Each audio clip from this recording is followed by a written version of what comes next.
तो अगर आपने मक्का लगाई है तो मैं आपको बता दूं कि उसमें पानी कैसे देना है, कितनी उम्र पे पानी देना है, पहला पानी कब देना है। तो पहला पानी जो देना है वो हमें 20 से 25 दिन के अंदर देना है। दूसरा पानी जो हमें देना है मक्का घुटने की अवस्था में आ जाए तब देना है। तीसरा पानी कब देना है हमें, जब उसमें फूल बनने लगे तब देना है। चौथा पानी तब देना है हमें जब उसमें दाना बनने लगे।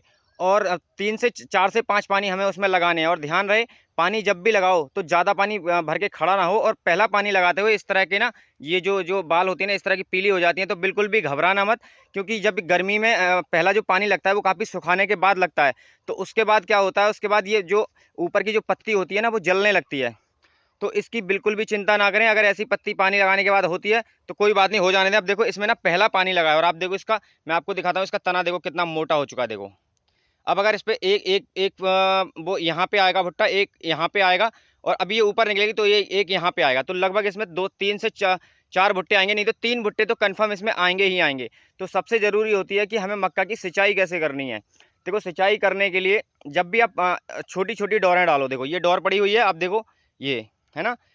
जब भी डोर डालें, ऐसा नहीं कि ट्यूबवेल का पानी मिल गया तो आप उसको कितना भी चला दो, पानी लिमिट में चलाओ। अगर पानी ज़्यादा भर गया तो मक्का सूख भी सकती है और नीचे से उगटन लग सकती है।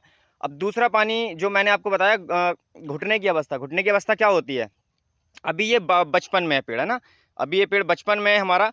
जब घुटने की अवस्था आएगी तो ये थोड़ा बड़ा हो जाएगा, और ऐसे मान लो कि जैसे बच्चे घुटने पे चलने लगते हैं ना, उस एज में आ जाएगा, तब इसको दूसरा पानी देना है। और तीसरा पानी जब उसमें फूल बनने लगेगा, जो जिसको बल्लर कहते हैं, वो निकलने लगेगा, तब इसमें हमें तीसरा पानी लगा देना है। और अगर आप मेरे चैनल पर नए हो तो अपने भाई के चैनल को सब्सक्राइब जरूर कर लेना, और कमेंट करके भी पूछना कि आपने कौन सी फसल बोई है और आप कौन सी फसल मतलब बोना चाहते हो। उसके हिसाब से मैं आपको वीडियो बना के डाल दूंगा ताकि आप उस फसल की अच्छी पैदावार ले सकें।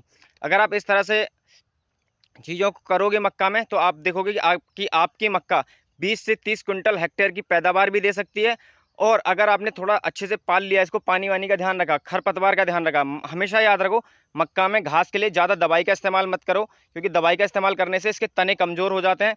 हाँ, आप उसको नराई करा सकते हो या फिर खुदाई करा सकते हो। अगर आप छोटे पे इसकी खुदाई करा दोगे, मान लो जब ये जम के पूरी हुई तो आपने खुदाई करा दी, ये घास दब गई। अब फिर जब इतनी बड़ी हो जाएगी तो फिर घास जमेगी। अब ये घास निकल रही है इसमें, तो इससे इसका कोई फ़र्क नहीं पड़ने वाला है, क्योंकि अब ये घास को मात दे चुकी है, बहुत आगे निकल चुकी है। तो जब मक्का में कभी दवाई का इस्तेमाल मत करो, खरपतवार वाली घास की दवाई का इस्तेमाल मत करो।